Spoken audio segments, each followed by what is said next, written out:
Dear old work platform, it's not you, it's us. Actually, it is you. Endless onboarding? Constant IT bottlenecks? We've had enough. We need a platform that just gets us. And to be honest, we've met someone new.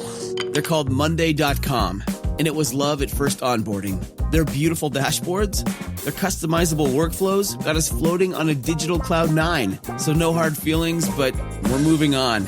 Monday.com, the first work platform you'll love to use. If your roof starts to leak or your floor's really squeak, you live in a money pit. Money pit. If your basement needs a pump or your place looks like a dump, you live in a money pit. Money pit. Pick up the telephone, fix up your home sweet home by calling 888 Money Pit. Coast to coast and floorboards to shingles, this is the Money Pit Home Improvement Show. I'm Tom Kreitler. And I'm Leslie Segretti. And we are here to help you take on projects you want to get done around your house. Is it a home improvement?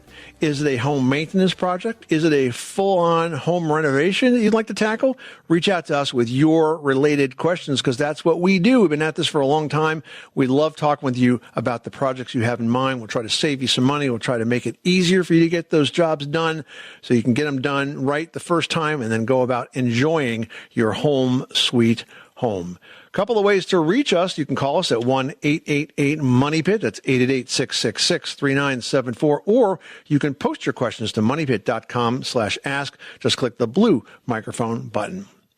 Coming up on today's program, it's not that hard to know when it's time to replace your windows if you know what to look for. We're going to share answers to 7 key questions that can help you decide if it's time or not. And if you have finally decided that this is the year you will park your car in the garage, wow, you probably have a big chore in front of you. You probably have to organize the garage, probably have to make room for a car in the garage.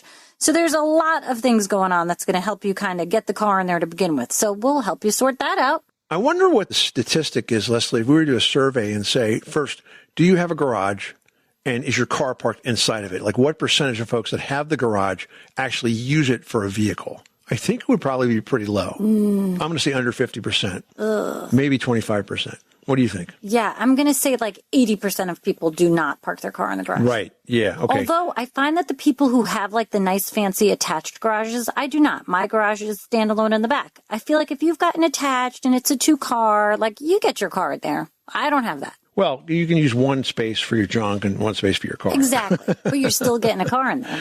All right. And also ahead, if you'd like to make your home more energy efficient, a home energy audit is a great place to start. We're going to share details on how you can get a home energy audit done and highlight a DIY option that, of course, you can do yourself. But first, whether you are doing or dreaming, or, maybe you're actually thinking of putting that car in the garage, well, whatever it is, whatever projects you have on your to-do list, or maybe you're even in the works, let us know so we can lend a hand to help you get those projects completed. The number here again is 1-888-MONEYPIT. And so you don't have to figure out what that means on the phone. It's 888-666-3974. Let's get to it. Leslie, who's first? Joni in New Jersey is on the line and is having a plumbing issue. What's going on with your faucet? Joni, how you doing, fellow New Jerseyan? Hi, I'm doing fine, thanks. What's happening? We just recently we're replacing our countertop. Okay. We're going to an upgraded counter, and so I wanted to get the whole faucet, to go with it. Mm-hmm. It's the high faucet, and we almost always get Moen. My question is this. A friend told me that if you get the same exact part, the same exact faucet, even if it's the same model number, that possibly that they have 2 runs.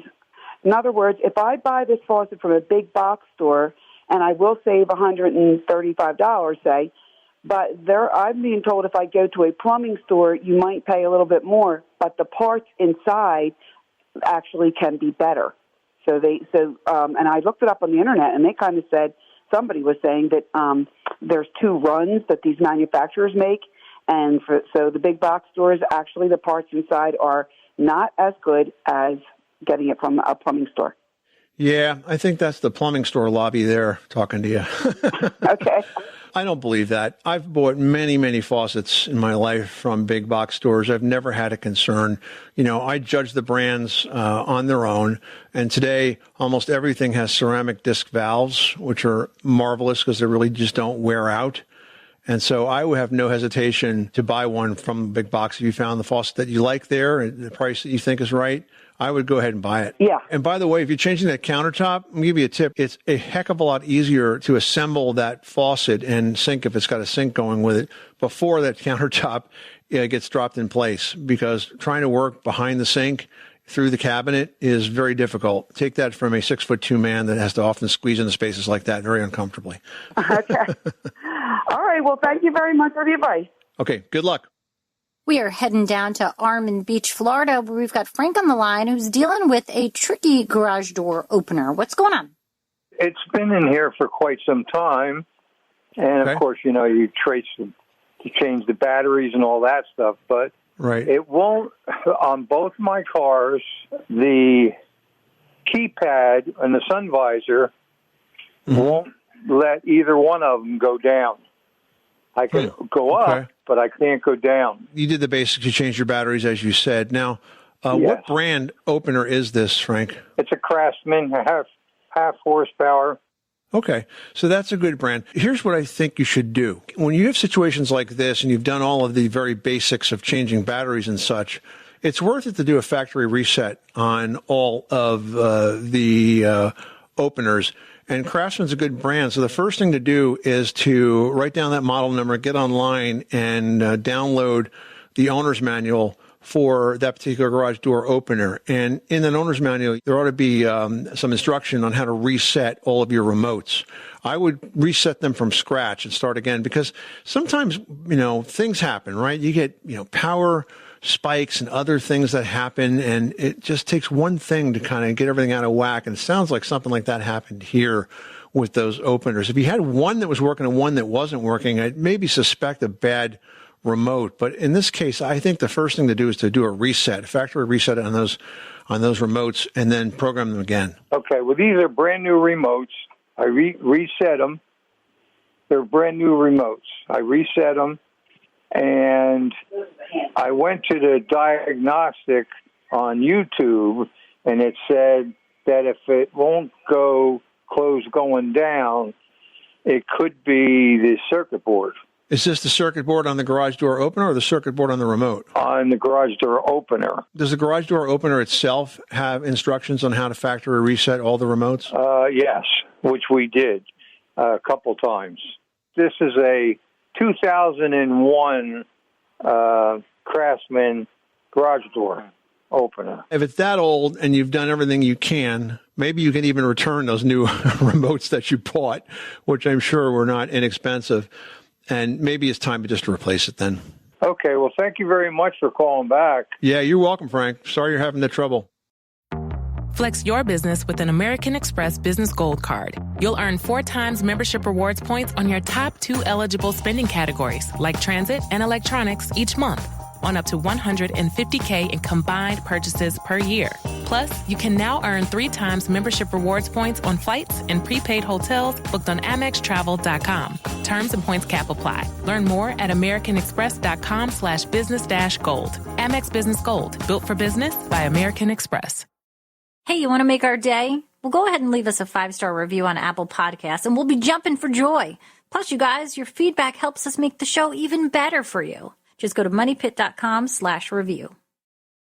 Shawnee in North Carolina needs some help with a backyard problem. What's going on at your money pit? All my roof, when it would rain, all the water would drain toward the back because it's on a downslope. Right. And then I had a contractor come in and connect all of my downspouts and all to this black pipe, and they connected all of it and ran it out to one source toward the, that little creek. And in doing so, everything was fine. It worked fine.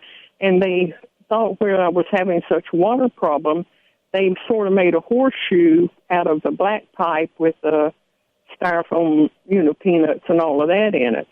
But what they did when they dug around the horseshoe area, they found that was dry because they figured if it was wet, it would drain and take care of the problem. But when they put that horseshoe in, wherever they put it, it was completely dry, and it was further down that they realized that I had underground spring.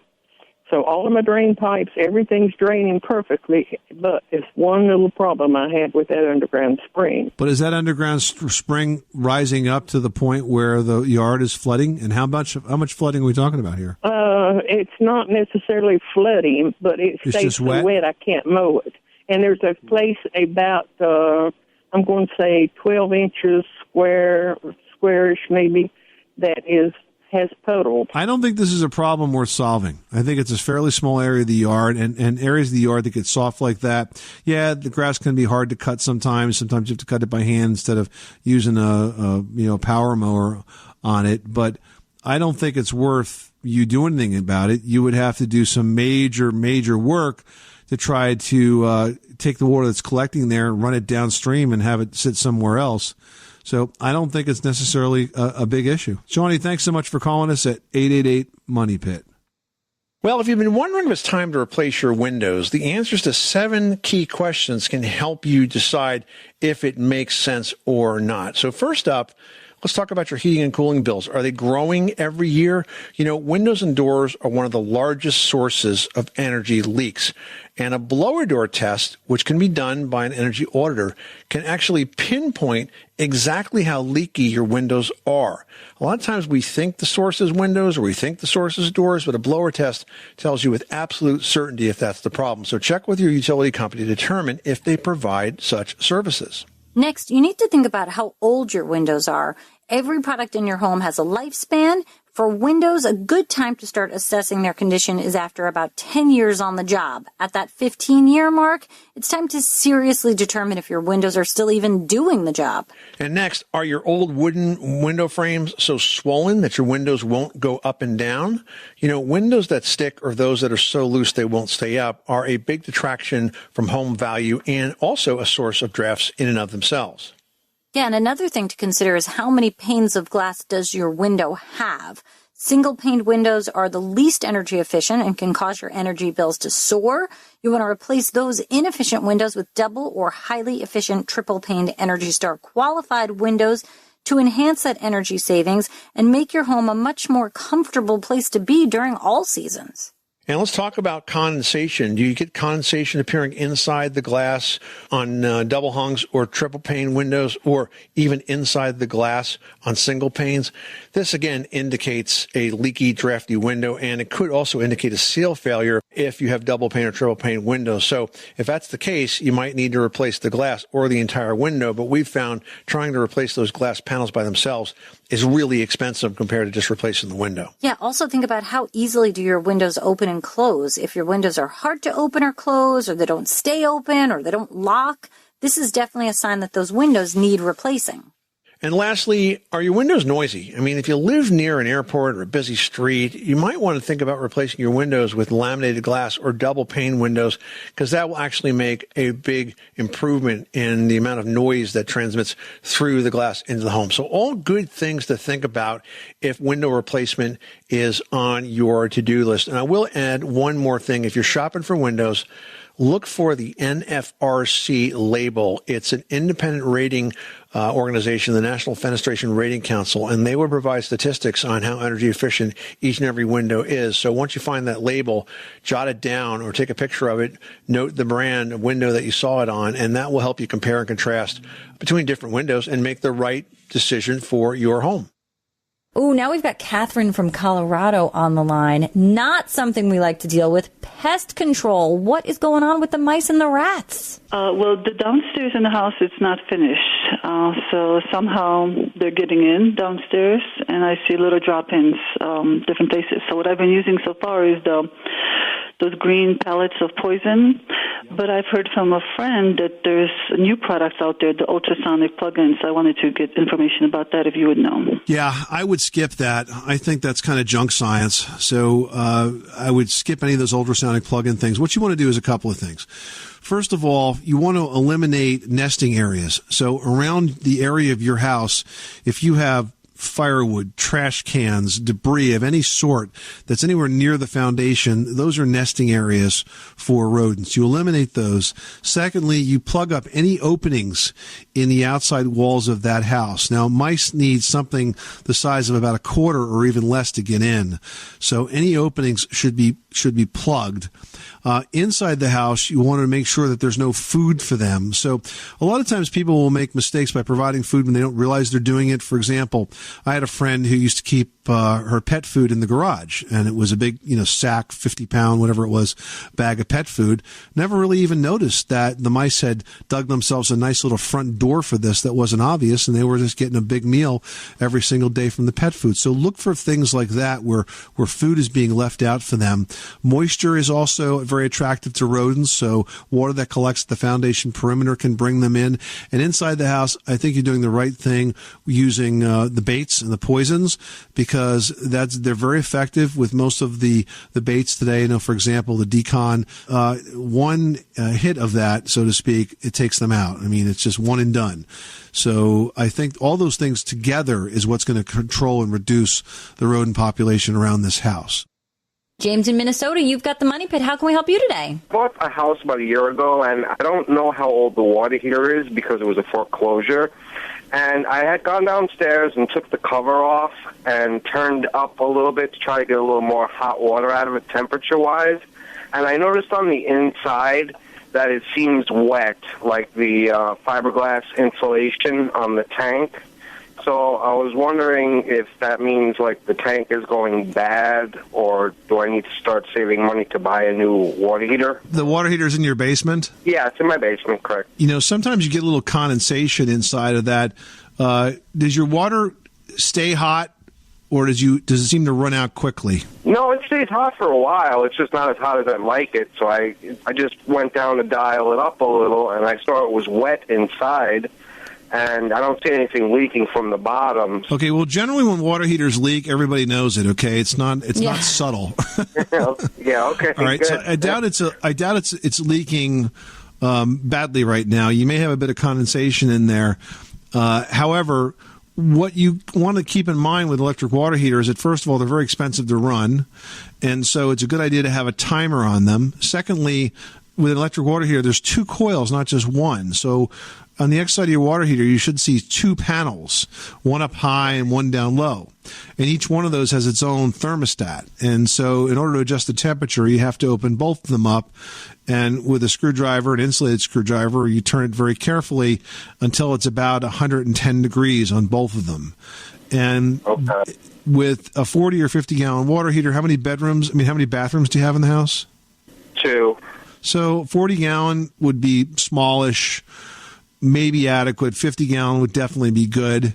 If you're wondering the age of it, on the label on the water heater, there's generally a date that's either written plainly on that or it's coded into the serial number. So if you look at the serial number, you look at the date, you may see a date on there and you can figure out how old this is. Okay, great. Thanks so much. The NFL playoffs are better with FanDuel, because right now new customers can bet $5 and get $300 in bonus bets if you win. That's $300 in bonus bets if you win your first $5 bet. FanDuel, an official sportsbook partner of the NFL. 21 plus in present and select states. First online real money wager only. $5 first deposit required. Bonus issued as non-withdrawable bonus bets which expire 7 days after receipt. Restrictions apply. See terms at sportsbook.fanduel.com. Gambling problem? Call 1-800-GAMBLER.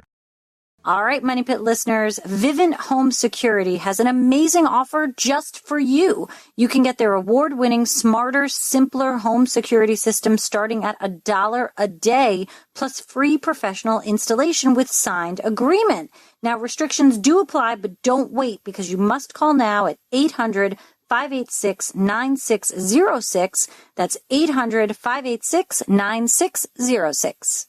Shirani in Colorado's on the line has a question about mold. What can we do for you today? The pipes have broken inside the walls, and we fixed the pipes and everything. Now we got this problem with the mildew and the mold. So we want to know what's the best way to treat it. Yeah, first of all, when that happened, did you file a claim with your homeowner's insurance company? No, we just got the house. We got it as is, so we're fixing it before we move in. Oh, okay, got it. Okay, well, Is it a lot of mold or is it a little bit of mold? A lot. We're ripping out drywall, and as we rip it out, we're finding more. Oh, boy. Yeah. Yeah, this is generally not a do-it-yourself project because when you have a lot of mold, you can contaminate parts of the house with this. I really think this is the kind of thing that you want to stop and get some professional help with, Sharani, because if you release all those mold spores into the air, you potentially could be causing a bigger problem. I mean, generally, when you have that much mold, and you say a lot of mold, you have to be careful about how you take that apart. What you generally do is you depressurize the house. You put fans in the house so that it pulls the air out as you're breaking out the drywall and so on, and flushes all of those mold spores to the outside. And then all of the framing gets sprayed down so that you kill anything that's left behind. You get it good and dry, and then you re-insulate and re-drywall. But it's a pretty big job, and when you have a lot of mold like that, you can be exposing yourself to that mold, and that could make you sick. So I would say to proceed very cautiously when you're trying to rebuild a house that's got heavy mold damage.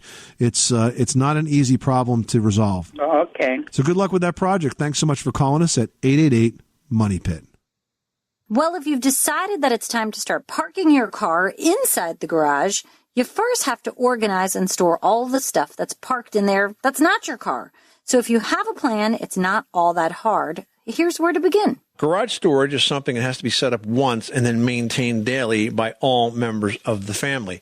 Now, safety for your family and your storage should be the first priority. So make sure chemicals and tools are stored beyond the reach of the younger kids, and large storage items should be kept beyond the parking zone, and the heavy stuff should be stored at a level that won't lead to injury or property damage if it was to fall. Or frankly, even if you have to reach up to put it there in the first place, you don't want to have to reach over your head with really heavy stuff. Yeah, and after you've done sort of this big clean out and determined what tools, household products, and gear get to stay, you're going to be able to formulate a garage storage plan that's going to accommodate every category and all the stuff that you've got.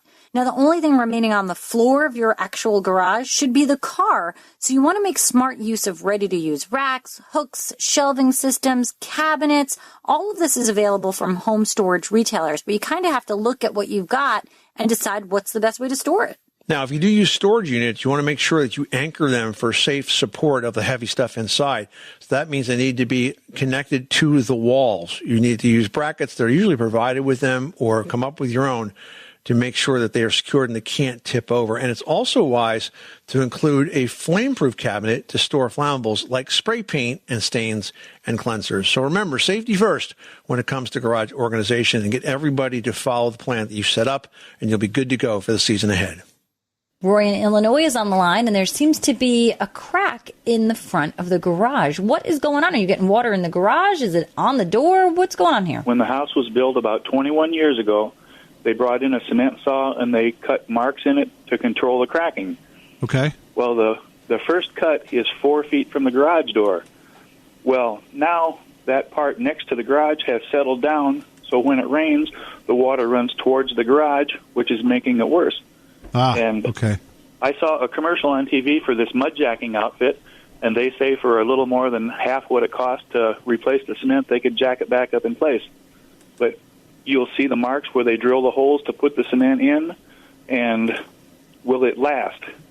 Should we do the whole driveway over, or is there some way we can do something to make it look good and last? It's a beautiful place. We have no problems with anything, except you drive in the driveway and you see that. Yeah, so when you get close to the driveway, that last slab, so to speak, tilts in towards the garage, and it's running water up against the house. Is that correct? Yes. Yeah, and that's could affect the foundation that's holding the garage up, because you throw a lot of water under it, it becomes less stable and you get a lot more movement. So I do think it's an important thing to fix.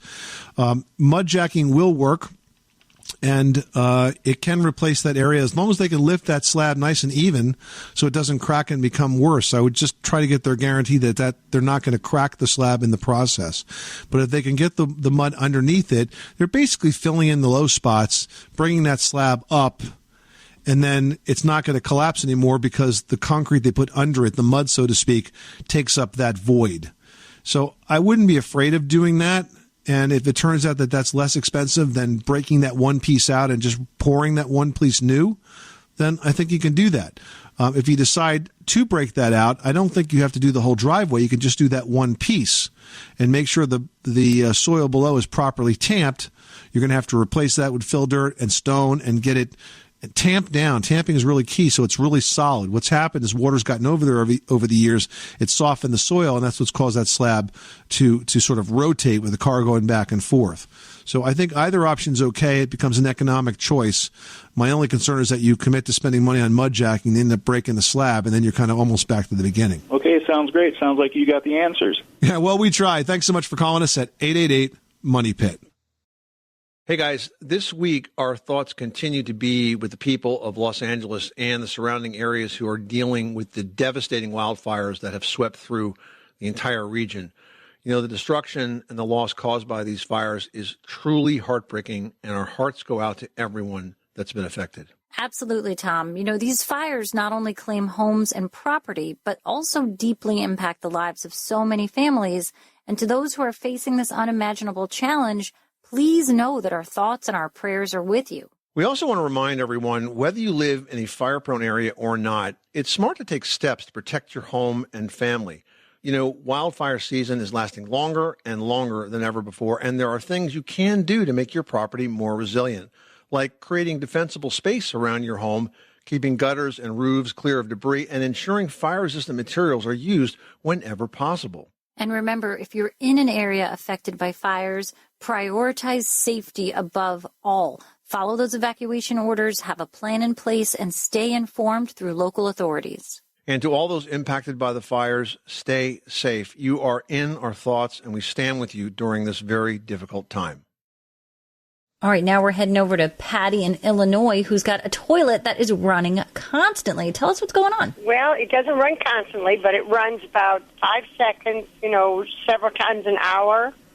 And it's gone to the point that my water bill has gone up quite a bit, and I'm needing to know if I need a new toilet or if I need new seals or a new handle pump, or what would you think? It's actually an easy fix, and I mean, this tends to happen kind of regularly. Unfortunately, people don't realize that there's actually some level of toilet maintenance because, it's just an appliance in your house that's there and you use it and you expect it to work. But inside the tank itself, there's a fill and a flush valve, and those need to be replaced not that often, but, every couple of years or so. And, of course, now that you're dealing with this water running issue, Tom, is it Fluid Master? Yeah, Fluid Master is sort of a mainstay of replacement valve parts, and, they just wear out, Patty, over time. So this is a pretty easy fix. And I mean, it's probably $10 to get both of them. But if you go to Fluid Master's website, the only reason I recommend that is because on their website, they've got a really great how-to video. So you can actually see what the fill valve is, what the flush valve, the flapper valve. So you know exactly what you're looking at and how to replace it. And it's a really easy do-it-yourself project that you can, do confidently and, definitely decrease your water bill. Thank you. That sounds wonderful. I appreciate it. And thank you so much for taking my call. Love your show. You're very welcome, Patty. Thanks so much for calling us at 888-MONEY-PIT. Well, if you're interested in making your home more efficient, the first step is a home energy assessment. Now, a home energy assessment, or audit as it's sometimes called, is a way to measure your home's energy efficiency and where improvements can be made. Now, to be valuable, energy assessments must be thorough and properly conducted. Now, most of the time, professionals do these inspections in person, but remote energy assessments have become more popular recently. Now, in a remote assessment, you actually do the walk around through your house with a tablet or a smartphone, while an assessor walks through the data collection with you. Now, you can also do your own sort of DIY energy assessment here at your home. The Department of Energy offers a walkthrough checklist on energy.gov that's going to guide you. And while it's not as thorough as a professional home energy assessment, it can pinpoint some of the easier areas to address. Yeah, so bottom line, whether you hire a pro or do it yourself, you want to start any efficiency upgrades with a home assessment, because this way you'll have a benchmark, you'll know where you are, then you can repeat it after the improvements to see where you are after that and really determine how effective it's been. So I think you'll be really glad you did. So look into that home energy audit. Start by calling your utility company and find out if they'll provide it for you. Mike in Missouri's on the line with a roofing question. What is going on at your house? Okay, my problem is I have a stain on my ceiling in my second floor hallway, which is directly underneath my AC unit. I went up in the attic. I look on the roof, and I was thinking maybe it was blown in the ridge vent. I looked all around the beams. I couldn't see anything. I didn't see any water. But I noticed the AC unit itself, it kind of seemed like there was condensation on it, and there was little rust spots in the corner. Right. The house is only about 8 years old. What I think is going on is one or two possibilities. If it is condensation, it can happen in the winter, but it has nothing to do with the AC system. When you go up into the attic, here's a home inspector's trick of the trade. I learned something in 20 years doing this. When you look up on the underside of the roof sheathing, you're going to see the nails that come through it from the shingles. Right. If the tips of those nails are rusty, then you have got a lot of vapor pressure, a lot of condensation, humidity that's building up in the attic, forming that condensation and dripping down. That's one way you can get water drips on the ceiling. I think, however, it's more likely, given its position, that this was either condensation or a condensate link that happened during the air conditioning season. It may not even be active anymore. I've had condensation problems that I've seen happen because you had a particularly humid month, and you've got a lot of moisture forming on ducts that actually leak through the ceilings below. But, you know, when the conditions change, it goes away.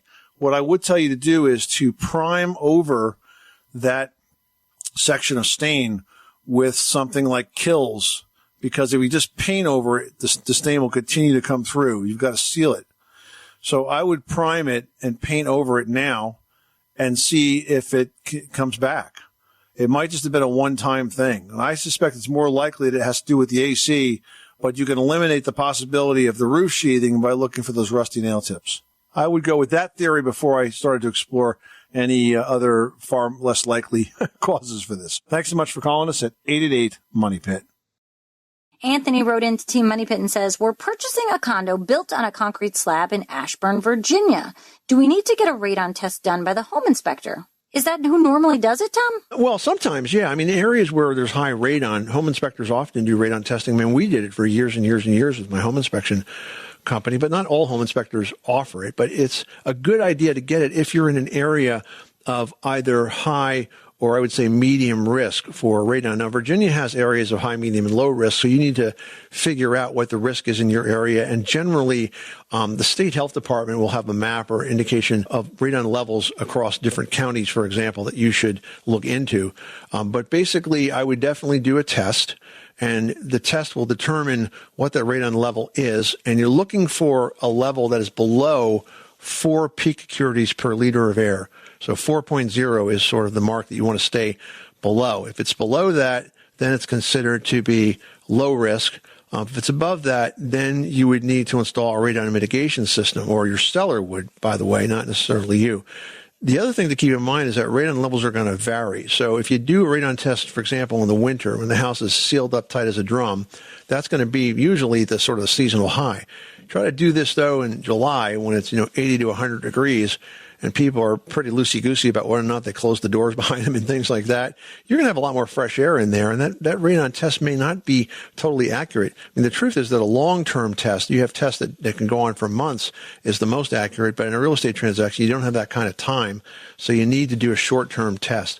Generally, it's called a charcoal adsorption canister is a way to do that. The other way to do that is something called a working level monitor, which is another type of test, and that is effective because it plots the radon levels across time on a graph. I used to like those, Leslie, because I could actually look at that graph and tell you if somebody opened a window or door. And the people that were trying to cheat, it would start out with a steady level. Then I'd see it drop for the next 36 hours, and then I'd see it come back up just coincidentally about when the time was I was going to come back in and pick that device up and see what kind of radon levels we had. So people try all sorts of things to get by it. Listen, just figure out what it is. How would they even know that they had the high radon to do that? They may have had some sense. Look, you live in an area for a long time and you hear about a neighbor that's got radon and this and that. The word gets out. If they want to cheat, they're going to cheat. There's nothing you can do about it. All right. Now, Jessica writes in wanting to know how often she should have her chimney inspected and cleaned. Well, it depends on the use and the kind of fuel you're burning, Jessica. So for wood-burning chimneys, you want to have the chimney inspected and cleaned at least once a year or once for every cord of wood you burn. That's important because it prevents creosote buildup, which can cause chimney fires, and that's a really bad thing to happen.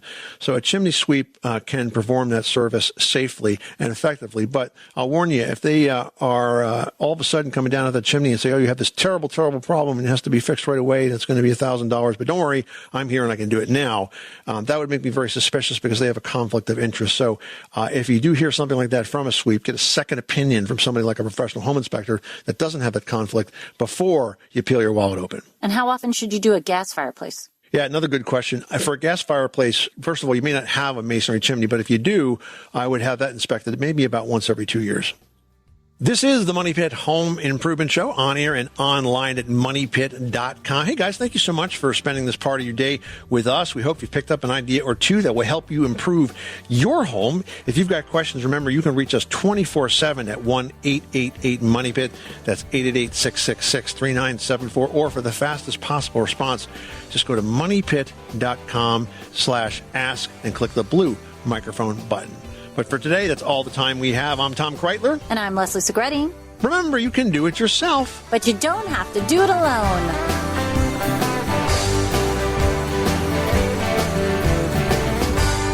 You live in a money pit. If you're a facilities manager at a university, you know students rely on the cafeteria for breakfast, lunch, dinner, and the occasional late-night snack. So when a dishwasher breaks down and dirty plates pile up, the mess hall can turn messy in the blink of an eye. Enter Grainger. With over 1 million industrial-grade products and fast delivery, the product you need now is never far away. So you can turn that dishwasher back into a lean, clean washing machine. Call, click Grainger.com, or just stop by. Grainger, for the ones who get it done.